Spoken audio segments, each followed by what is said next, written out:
Welcome back to another episode of Cow Corner, and Cozzy got it very privileged today. We've been out the back in the members area of Adelaide Oval before the test match, and a good friend down at Sackers, Adam Trembetta, has got us into the ground again today, and we're here for the Shield game between WA and SA. Yeah, beautiful ground, isn't it? It's amazing every time you step into the ground. Drive in this afternoon, it's exciting, coming to a Shield game. Thinking back after a couple of years ago that you're driving in for day one of a Shield game, you always get them nerves, but it's always a special place, this one. And it's a lot different atmosphere, obviously, with Big Bash and whatnot. You're playing all these massive crowds. Shield probably doesn't draw the crowds quite that big. It's a lot less people in here today. Actually, my first Shield day here for a Shield game today, Cos, as well. So you hear a lot more of what's going on out in the field. Yeah, you do. It's traditionalist, isn't it? You get the older generation come and watch the 4 days of cricket. But for a cricketer, I think it's you want to play Test cricket, you want to play Shield cricket. I think that's the highest you can go. I think Big Bash and one day they have their place, but Shield cricket and Test cricket are definitely the top of the hill for me. And your day one, getting to the ground on day one for preparation for a Shield game, what was that like? Obviously, hoping that the captain's going to win the toss and bat first most times on usually a pretty good decks out here. WA today sending the Redbacks in as well. So your preparation on day one? Yeah, pretty nervous, to be fair. Day one of a Shield game is always nervous. You think as you're driving in, you probably don't remember to drive too much. You're thinking about who's going to bowl or where you're going to bat. Probably, I think in Tassie it was. You're driving in hoping the pitch was white, but you always turn up it was green and cracks all over it. So, but yeah, it's interesting. Day one, you're always a bit nervous. No matter how many games you play, day one's always a bit nervous. You feel you can win the toss and get bat well. You get yourself right in the game, and next to the 3 days, sort of not coast along, but they're a bit easier. Absolutely, mate. Well, we've got lots to get through this show. So, with that, let's get straight into international news.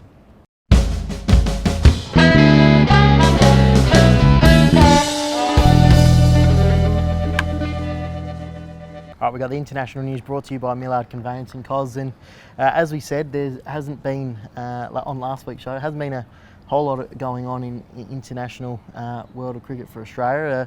Obviously, that South African squad come out, and after all Big Bash begging for Maxwell to make the side, he's had to pull out to have surgery. Yeah, that's disappointing. You go through the Big Bash, and he was a real star of Big Bash this year, and it's just disappointing that we can't see him in action in the green and gold. But Shaw comes in for his spot, which was an interesting one. Yeah, it's certainly going to be interesting. Obviously, you're taking a batter that's probably going to bat 5 or 6, and you're bringing in an opener, but might be bringing him in for another option. Yeah, well, I think if they're looking for Maxwell to bowl a few overs in the middle, Shaw can bowl some decent leg spin through the middle, so maybe they've gone with that way, a bit of an all-rounder situation. Stoinis hasn't bowled much. I know where he's bowling today in the Shield game, but he probably hasn't got the volume in that they're probably looking for. So hopefully Stoinis' career is definitely not over in Australian cricket, because he is fantastic at the top of the order, and if he can get going, bowling again, bowl a heavy ball and bat, you have Maxwell and Stoinis in that World Cup side, which will be fantastic.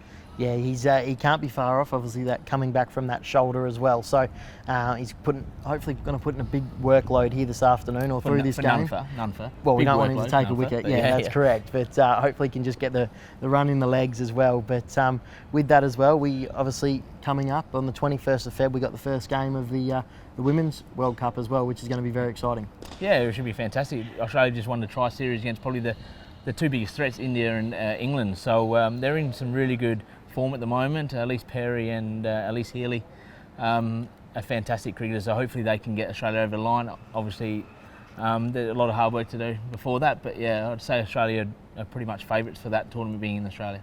Oh, they've got to be. They've got a star-studded lineup with the girls, and there's absolute quality all the way through that team, even down to Sophie Molyneux and those girls. Obviously, South Australia's own Megan Schutt as well. Yep.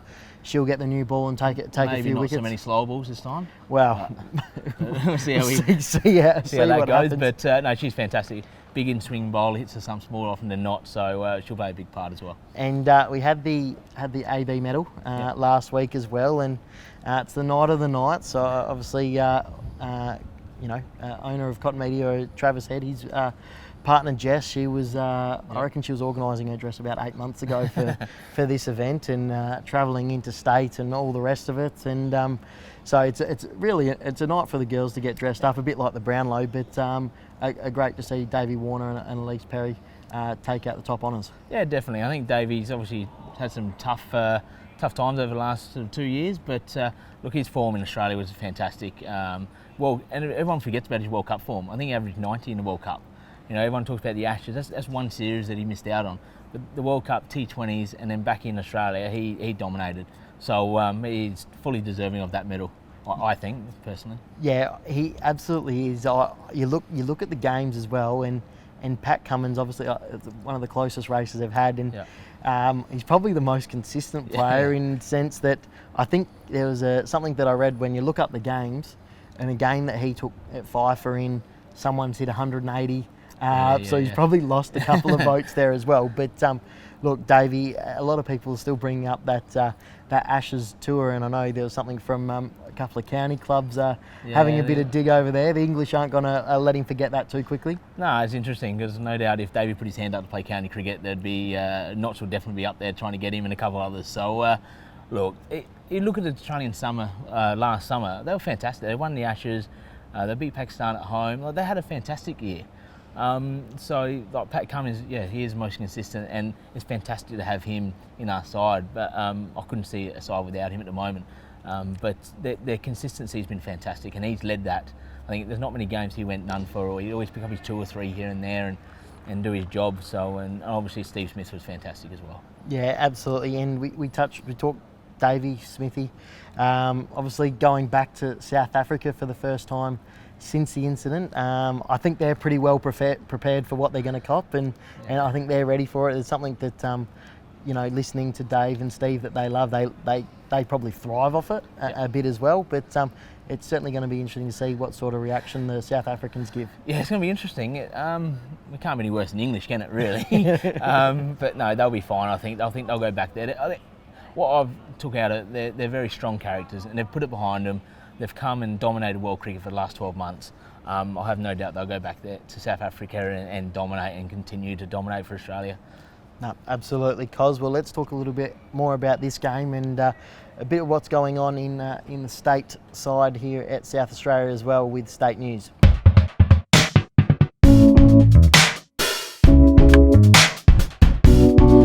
Right, Cos, and as we said, we're down here at day one of the Shield game between South Australia and WA. We've got great access to the ground, and the boys here.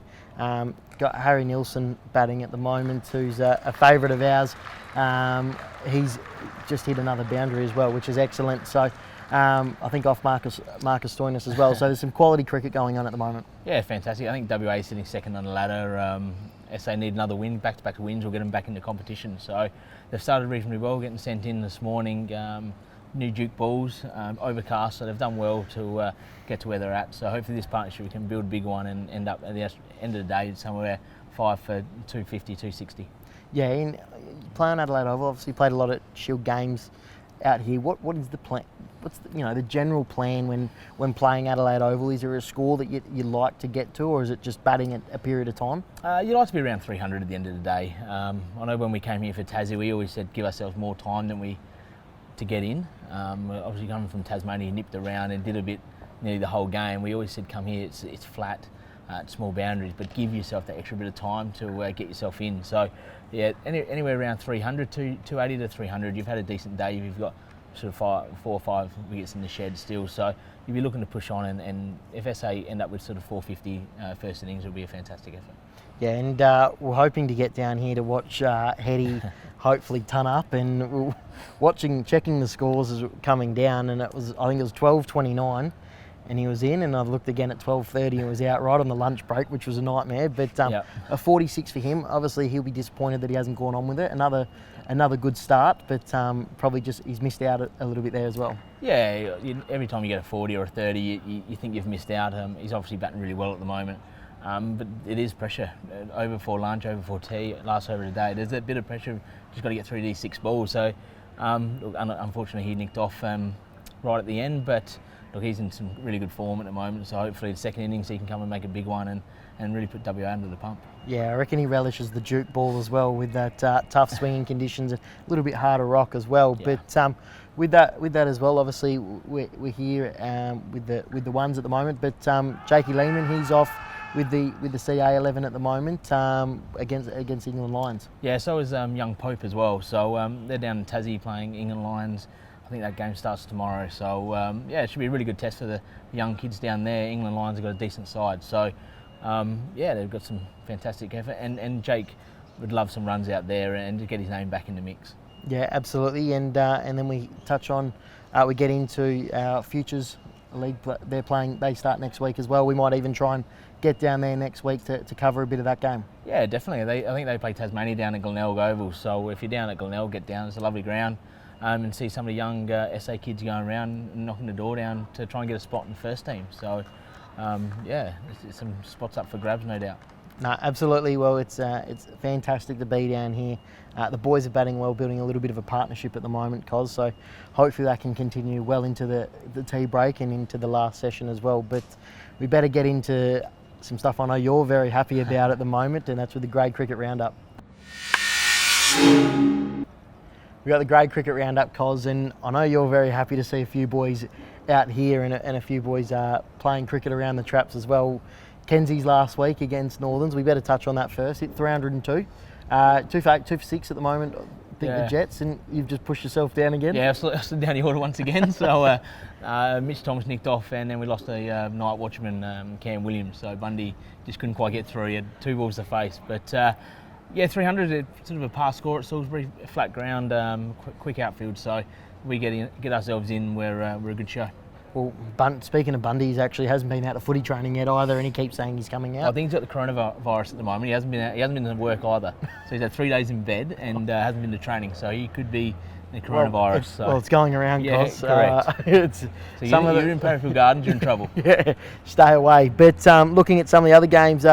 East Torrens 350 last week, pretty good score against West Torrens. Yeah, I think they'll win that quite comfortably. Yeah, 350. It's a big score in grade cricket. They're only 8 down, so if they want to bat, they can go again. But I think they'll send West Torrens straight in, and Capel's got to get a big 100 for West Torrens for them to get close. Yeah, and Glenelg then they're 229, and Woodville 1 for 40, but they're obviously. No Nielsen now. McInerney still play? He'll play. Batters will play, bowlers won't play in it. So McInerney needs some runs as well as Tommy Andrews to chase that down, which will knock Glenelg sort of out the finals, that will. So it'll be interesting how that goes. And the Gullies, they had Port Adelaide as well, and obviously Hetty going back to play for them. He wasn't able to capitalise on that. I know he copped a few words from one of the young quicks down at Port Adelaide, and I think he's zapped him for 6 next ball after that, and then didn't last much longer. But we talk about Weaves on most shows. He just keeps getting better with age, another ton. Yeah, he is. He's a fantastic cricketer. He's been a fantastic cricketer for 10 years now. So with him in the side at Teacher Gully, anything's possible. He comes and takes the game on and normally belts them everywhere. So they'll be looking for a quick kill and hopefully an outright win. I think an outright win will get them back in the mix, and if we can knock off Kenzie, we'll help them out a bit. But yeah, they need a quick kill and hopefully an outright for Teacher Gully to keep the finals chances alive. Well, Nick Benton is the slash player into that team for Port Adelaide, and they lose Tommy Cooper. So I don't know if Nick Benton's going to add too much to Port Adelaide's batting. Well, he starts on 33, so it's a good. That could be his highest score, just about. It would be his highest score for this year. So well, he'll come straight in. He'll open the batting. So it's only going to go 2 ways there. He's going to go hard and belt them everywhere, or go hard, hit one straight up in the air. So yeah, that will be interesting. And looking at as well, Prospect there in a bit of strife. They've been bowled out for 62 with and Uni hitting 140, and will declare thanks and send you in again. Yeah, Prospect are really struggling at the moment. They need a couple of older blokes, a couple of leaders, but I think the last couple of weeks have dropped off quite a bit. So they're 2 for 60 again in the second innings, still 20 behind. So yeah, hopefully it's not a quick day for them. But University they'll have Joe Menny will jump back into that side, and Bailey Whiteman. So they've got some work to do, Prospect. Yeah, it doesn't get any easier for them. No, it definitely doesn't. And then looking Southern Districts as well, they've hit 237 and Sturt yet to bat. So another game probably in the balance, 240, probably a couple too short. Yeah, I'd say that's a bit too short. Brad Davis is in some fantastic form at the moment. they'd want to push that up to try and get 260, 270. But a couple of early wickets, they get Brad out early, Sturt can fold quite quickly. So, yeah, in the balance bit, I'll be putting my money on Sturt. No, absolutely, mate. It's brilliant to see, and as we said, we got to find a ace cricketer of the week. I actually had a look through some performances last week. Well, are you still string? I think I hit 7 off about 40 rocks. Got out to a 15-year-old on the weekend, so I won't give it to myself. I'm having a stinker at the moment, but we're going to actually bowl some tweakers tomorrow, Cos, because the hammy's still not 100%. Well, you and Cooper can do some rehab together, I think. Down the Walker's Arms or something like that. Oh, that sounds like a good rehab. The PA probably more. We'll be at the PA. Oh, we're at the PA tomorrow night, DJing. So that's going to be a good night there as well. Great sponsor of KOTNmedia. So, yeah, there will be a bit of rehab in that sense as the crowd's getting into this game. You caught it, and obviously it's bounced.